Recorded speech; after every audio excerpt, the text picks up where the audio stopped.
Na obisku.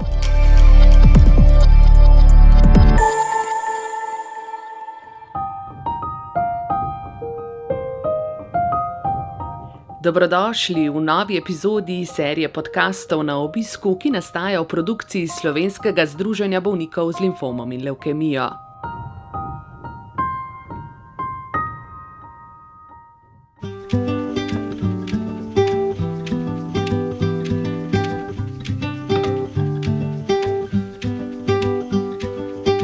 Pozdravljeni v tej poletni epizodi. Danes gostimo Brino Žagar. Brina Žagar je srce in je duša Slovenskega združenja bolnikov z limfomom in levkemijo, saj je koordinatorica programa celostne rehabilitacije Skupaj na poti do zdravja nazaj v življenje.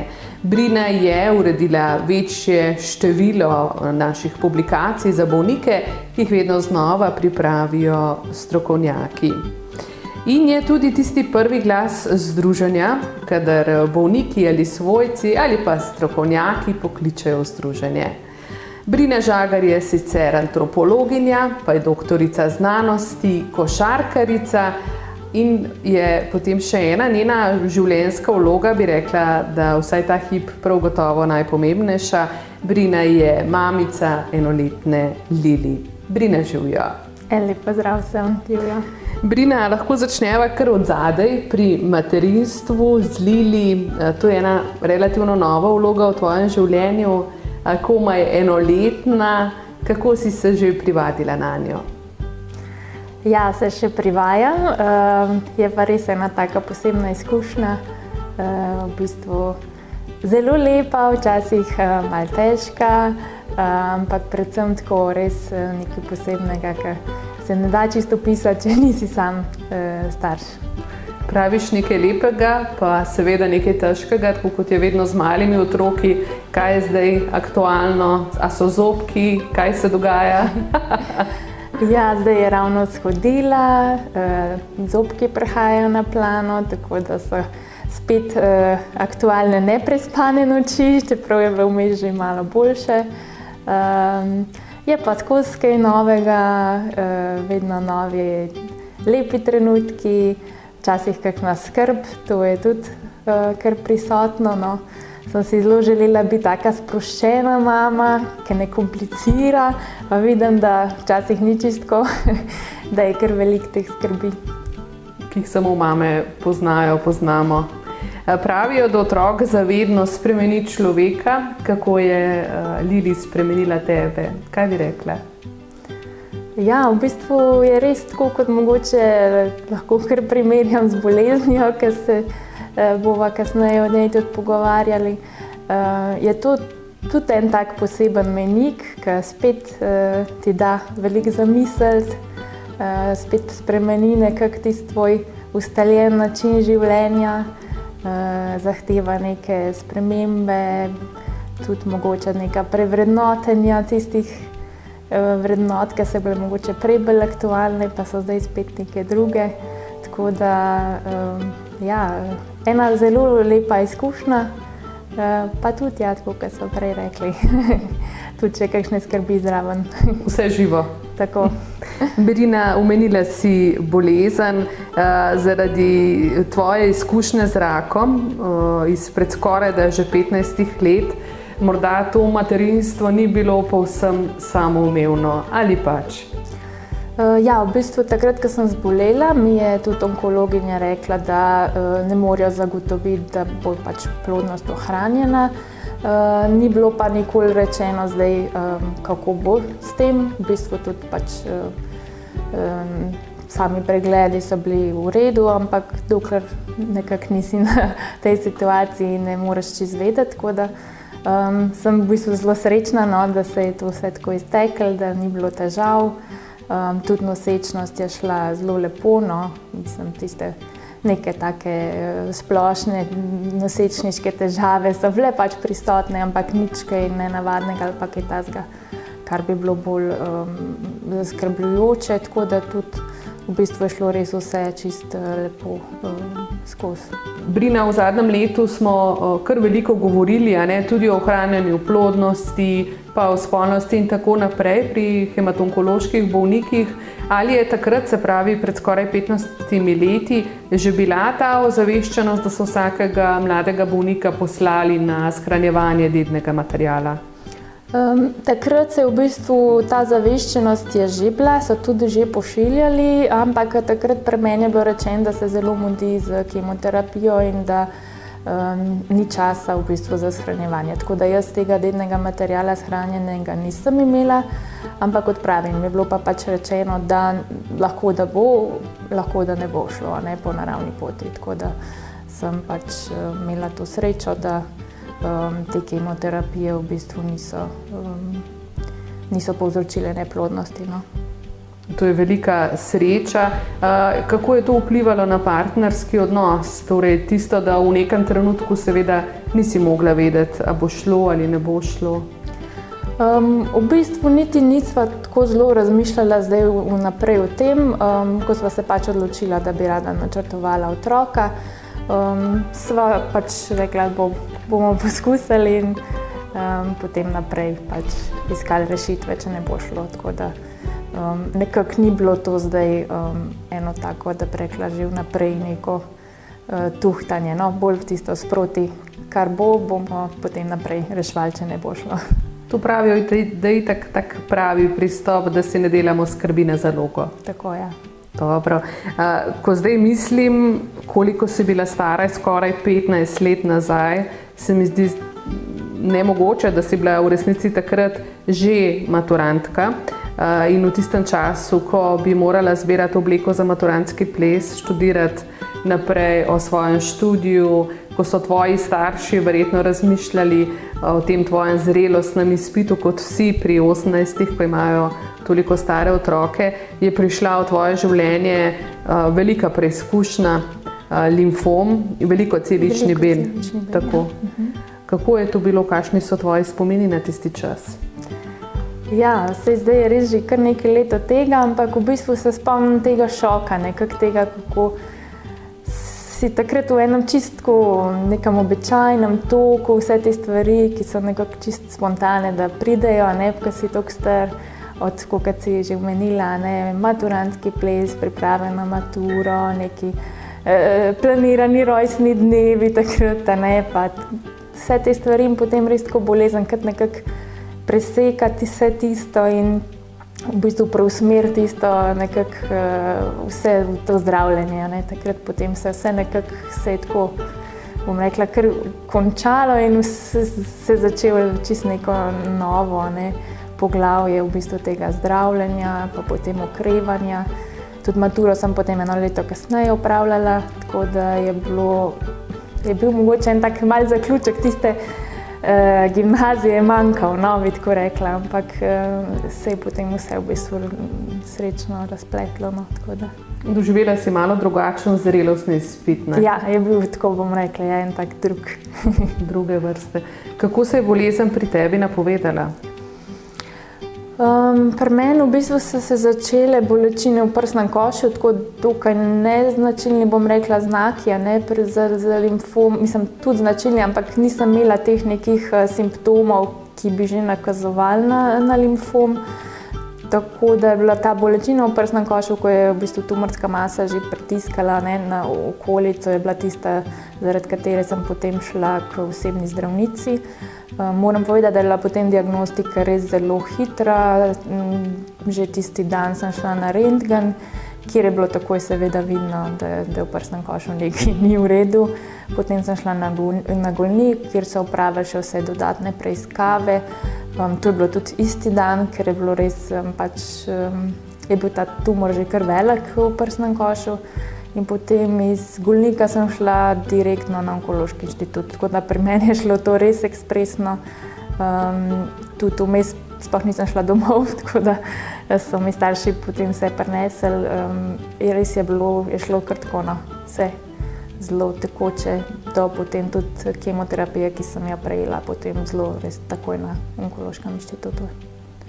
To mora biti velik šok. Ja, jaz sem prej, lahko rečem, kar razmeroma zdrava, nikoli nisem, prespala v bolnišnici, nisem imela nobenih nekih težav, tudi športom sem se veliko ukvarjala, tako da je bilo res to zame vse čisto nekaj novega. Tudi tako bom rekla, da sem imela mogoče tudi nek mal strah, sploh pred vsemi temi pred bolnišničnim okoljem, pred iglami. Takrat je bil to en velik šok zame, za družino.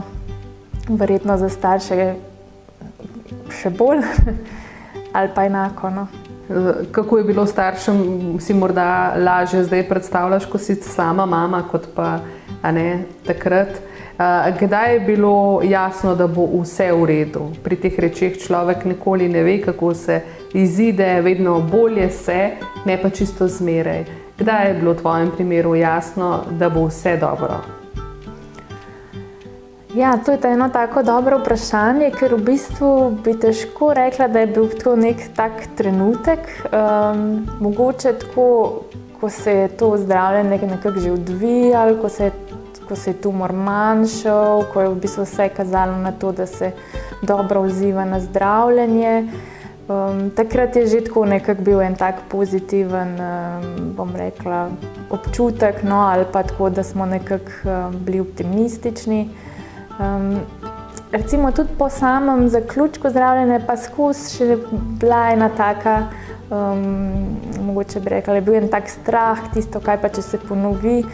In tudi ta strah je v bistvu potem z vsemi kontrolami pa s temi potrditvami, da je vse v redu, da je bolezen v remisiji nekako počasi izvenel. Tako da ne bi rekla, da je bil to nek moment ali pa nek en izvid, ki bi pokazal na to, da zdaj pa sigurno bo vse v redu, ampak ta izkušnja, da gre v redu, da zdravljenje poteka po planu, da ni bilo nekih hujših zapletov, to vse skupaj nekako je bilo tisto, ki je kazalo, da gre vse v pravo smer. Bi rekla, verjetno en tak potem proces, da si lahko vzpostavlja v to dejstvo, da je vse v redu, tudi zares zaupanje. Tako je, tako.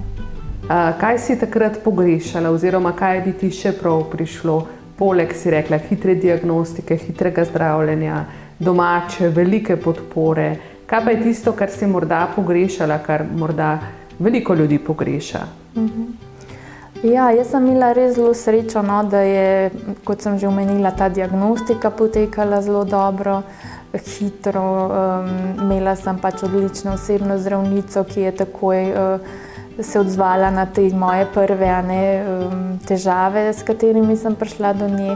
Potem tudi, da je vse teklo, da sem dobila res odlično onkologinjo, ki mi je tudi na tak primeren način razložila, kakšno bo zdravljenje, kaj lahko pričakujem. Tako da moram reči, da sem bila v bistvu zelo zadovoljna.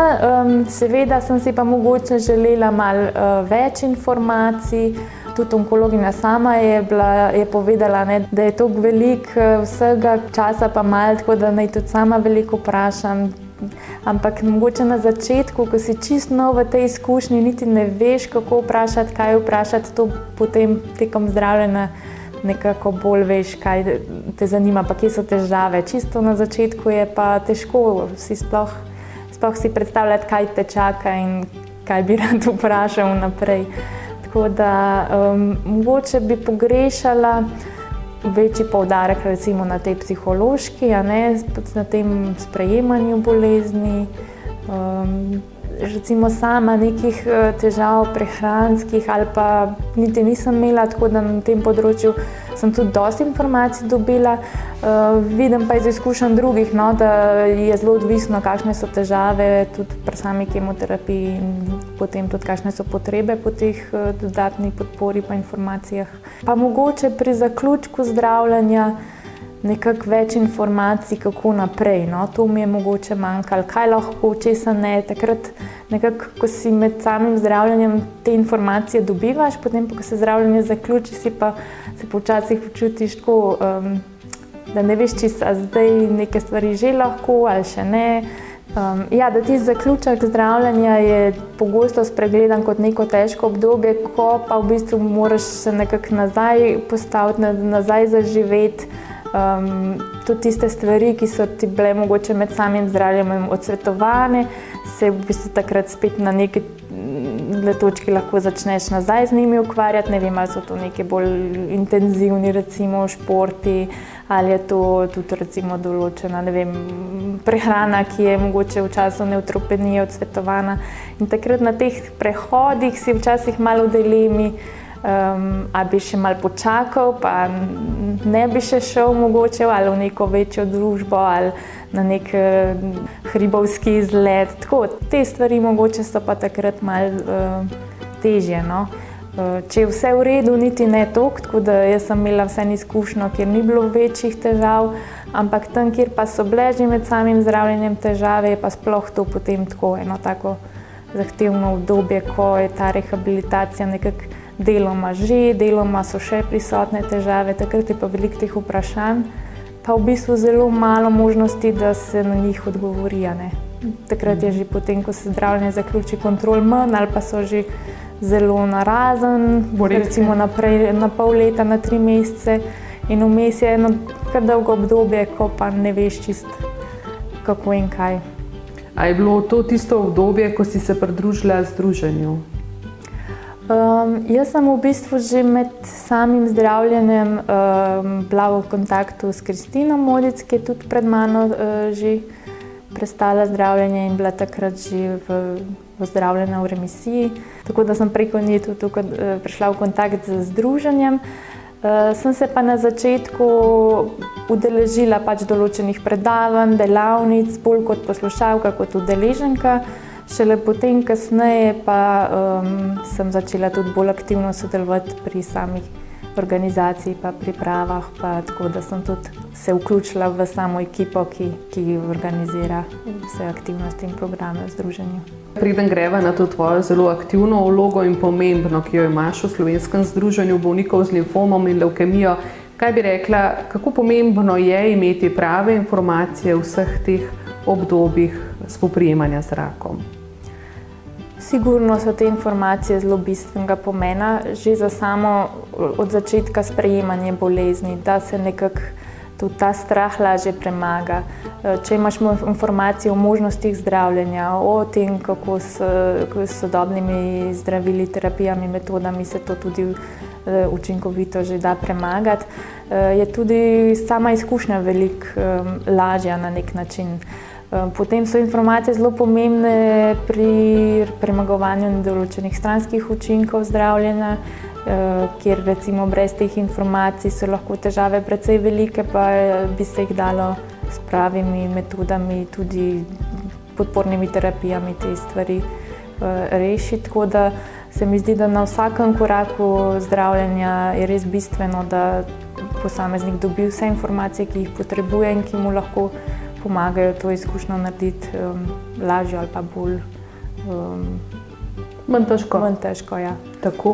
In potem, ko si prišla v združenje, sodelovala na začetku seveda v smislu nabiranja znanja, informacij in tako, kdaj je bil pa ta preskok, ko si postala aktivna in pomembna članica združenja? V bistvu je bilo kar tako nekako spontano. Jaz sem že preden sem se bolj aktivno vključila v delovanje združenja, bila prostovoljka na Onkološkem inštitutu in potem smo na enem izmed infodnevov, ki jih je organiziralo združenje, govorile skupaj z Kristino in Mileno Remic in smo se nekako dogovorile za neko dodatno sodelovanje. Potem sem tudi pač kot študentka začela delati v združenju in enostavno nekako je bilo dela vedno več. Tudi sama sem se vedno bolj aktivno, kako bi rekla, vključevala v delovanje združenja in to je v bistvu na koncu preraslo v zaposlitev. Si sicer antropologinja, pa si doktorica znanosti. To je verjetno še kasneje prišlo, ampak ko si se spoznavala z združenjem, pa z ljudmi iz združenja, si kdaj mislila, da bo to tako pomemben del tvojega življenja, kar služba vsekakor je? Takrat niti nisem tako razmišljala, v bistvu me je veselilo delo z ljudmi, želela sem na nek način pomagati, kolikor lahko. Tako da takrat res nisem vedela, da bo to enkrat v prihodnosti moja zaposlitev, moja služba. In taka zaposlitev s pomembnim poslanstvom. Tisti, ki so obiskovali program celostne rehabilitacije Skupaj na poti do zdravja, nazaj v življenje, ki ga že 5 let sofinancira Ministrstvo za zdravje, te seveda poznajo in vedo, kaj počneš. Ti si koordinatorica tega programa, bolniki imajo s tabo prvi stik, ko vstopajo v ta pomemben program rehabilitacije. Ja, kot smo se že prej pogovarjali, je potem to obdobje, ko se nekako zdravljenje zaključi ali pa v bistvu že med samim zdravljenjem, tudi en čas, kjer je potrebna neka dodatna podpora pogosto. Med samim zdravljenjem recimo je velikrat potem pač mišična masa se zgubi, prehranske težave so lahko, kot so premenile tudi številne recimo psihološke, psihosocialne stiske. Tako da se je res kazala ena potreba po nekem dodatnem programu, neki dodatni podpori bolnikom po končanem zdravljenju oziroma že med samim zdravljenjem, ki bi v bistvu pomagale jim, da se nekako vrnejo nazaj v aktivno življenje, v kakovostno življenje. Dostikrat razmišljam pri tako težkih diagnozah, kot je rak ali druge življenje ogrožajoče bolezni, da je ta pravzaprav povratek nazaj v običajno življenje lahko zelo dolg, lahko je zelo kratek. V vsakem primeru je pa kar naporen, ker včasih ga ne zmoreš, včasih nanj še nisi pripravljen, včasih ga pa preprosto več ne želiš, tega življenja, ki si ga poznal pred boleznijo. Kaj bi rekla?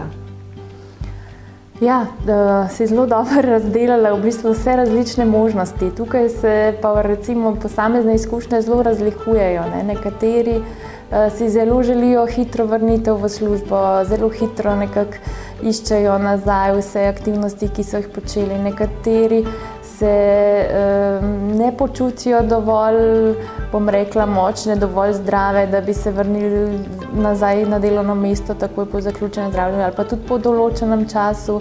Tukaj je res zelo veliko tudi, bi rekla, različnih pogledov že na samo bolezen, zakaj je do bolezni prišlo. Če kot razlog za nastanek bolezni recimo posameznik vidi stres, neko težko službeno okolje, potem se bo seveda veliko težje vrnil nazaj v tisto službo ali pa bo mogoče si želel zamenjati službo ali početi nekaj čisto drugega. Pri nekomu, ki je bil na tem delovnem mestu zadovoljen, ki vidi razloge za nastanek bolezni, ki je drugi ali pa jih morda sploh ne išče na tak način, pa je lahko situacija povsem drugačna. Tako da tukaj je res zelo odvisno od posameznika, od njegove izkušnje, od tega, kako sam razume, vidi bolezen in tudi kako se počuti po samem zaključenem zdravljenju, psihološko in tudi pač čisto fizično. Ampak dejstvo pa je, da ljudje, ki dajo skozi ta program celostne rehabilitacije, lažje vstopajo potem tako v delo, kot v odnose, v izobraževanje, skratka nazaj v življenje, karkoli že za koga to pomeni. Lažje jim gre, bolje so okrepljeni in fizično zmogljivi. Ja, program je bil sestavljen tako, da v bistvu podpre posameznika na teh 3 področjih, kjer je mogoče znotraj zdravstvenega sistema zaznati nek manko. To je pač psihosocialno področje, prehransko področje in fizikalno-gibalno, ker hematoonkološki bolniki nekako nimajo sistemskega dostopa do nekih teh rehabilitacijskih vsebin. Tako da sigurno pač skozi ta program posameznik pridobi na kondiciji, na fizični moči, dobi neke informacije glede prehrane, je deležen tudi prehranskega presejanja strani klinične dietetičarke, ki ga v primeru nekih večjih težav usmeri na individualno obravnavo znotraj zdravstvenega sistema. Sicer pa se udeležuje takih informativnih posvetovanj z različnimi temami, tako da v bistvu dobi neko dodatno znanje, podporo, ima možnost vprašanj, ki jih je ponavadi kar veliko, zelo specifičnih in zelo različnih. Potem pa tudi seveda psihosocialni vidik, kjer je pa tam tudi ta skupinski moment, da se tudi udeleženci programa med sabo spoznajo, vidijo, da niso edini v taki zgodbi, izmenjajo izkušnje, psihologinja pa tudi poda pomembne informacije, jih v bistvu nekako opolnomoči, informira in jim pomaga na tej poti okrevanja. Odlično, 5 let bo že, kar ta program izvaja združenje, si rekla, sistemsko ni urejeno. Pravzaprav je zanimivo, da danes šele nekatera združenja in nekatere druge skupine bolnikov si tudi prizadevajo za take ali pa podobne ali pa drugačne programe celostne rehabilitacije, ker je nekako dozorelo to spoznanje, kako pomemben del celostnega zdravljenja, obravnave je rehabilitacija. Zdaj me pa zanima, kako se vse skupaj pred 5 leti začelo, ko ste, da rečem, lomili led na tem področju. Potreba po takšnem rehabilitacijskem programu se je kazala že ves čas. Z razpisom Ministrstva za zdravje pa se je pojavila priložnost, da se tak program kot celoto zasnuje in tudi začne izvajati. Takrat so sodelovali številni strokovnjaki iz Združenja hematologov Slovenije, profesor dr. Zupanova in profesor Črnelč, predvsem iz strani hematologov, pa še številni drugi. Kristina Modic, kot takratna predsednica, pa zdajšnja izvršna direktorica, pa je bila tista glavna sila, ki je vse skupaj povezala in spravila v življenje. Tako da je potem ministrstvo program prepoznalo in ga tudi podprlo finančno. Brina, takole razmišljam, 5 let tega programa, septembra bo, se mi zdi, da dejansko iz česa takega preprosto ne bi mogli skoraj da narediti več, kot združenje je s tem programom celostne rehabilitacije. Ena tako bogata vsebinska zadeva, tak program, ki je toliko dobrega storil ljudem, bolnikom s krvnimi raki, ki seveda to povejo potem s temi vprašalniki, ki jih izpolnjujejo. To se mi zdi ena res lepa zgodba. Kako vidiš razvoj te zgodbe v prihodnje? Ja, sigurno smo vsi sodelujoči pri programu nekako pripravljeni vedno prilagajati vsebine, dodajati tudi nove vsebine. Vidimo tudi priložnosti za nadgradnjo, mogoče za dodatne module. Veliko je tudi pravnih vprašanj, ki mogoče zdaj znotraj samega programa niso še tako pokrita, čeprav jih poskušamo potem na druge načine zagotoviti našim uporabnikom. Tukaj nam pomaga predsednik dr. Jaka Cepec. Potem so pa še tudi, recimo bomo rekli, kadrovske neke stiske včasih z vidika zaposlovanja. Tudi tukaj so možnosti za nadgradnjo samega programa, vsebinsko pa potem tudi čisto individualno z pomočjo.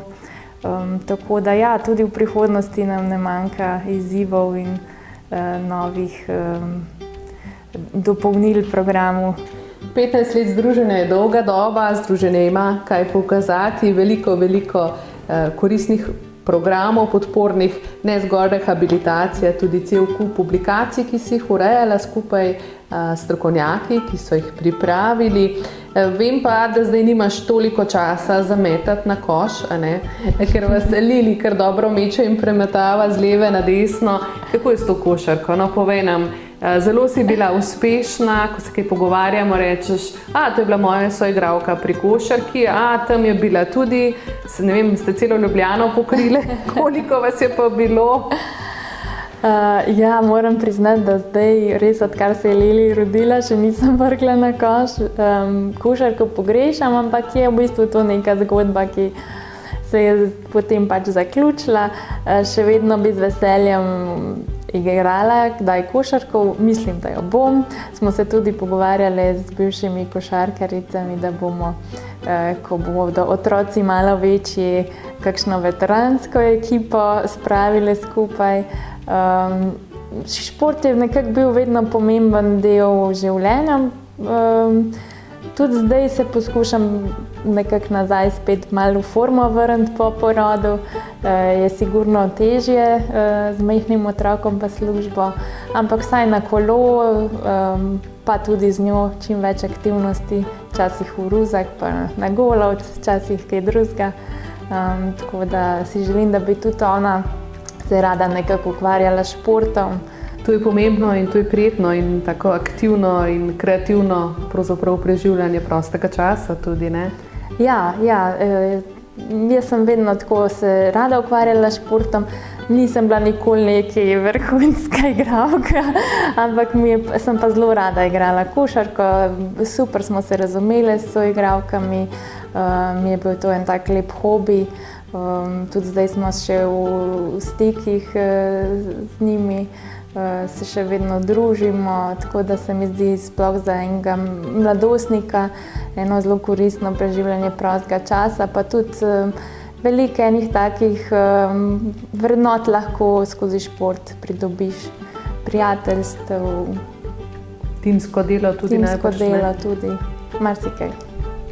Hvala lepa, Brina, ohranjaj te vrednote tudi še pri svojem delu v združenju, ker so globoko pronicele in te dosegle in jih s pridom deliš, mi pa jih okoli tebe s pridom sprejmemo. Najlepša hvala in vse dobro. Ja, hvala za pogovor, pa vsem en lep pozdrav, pa veliko zdravja želim.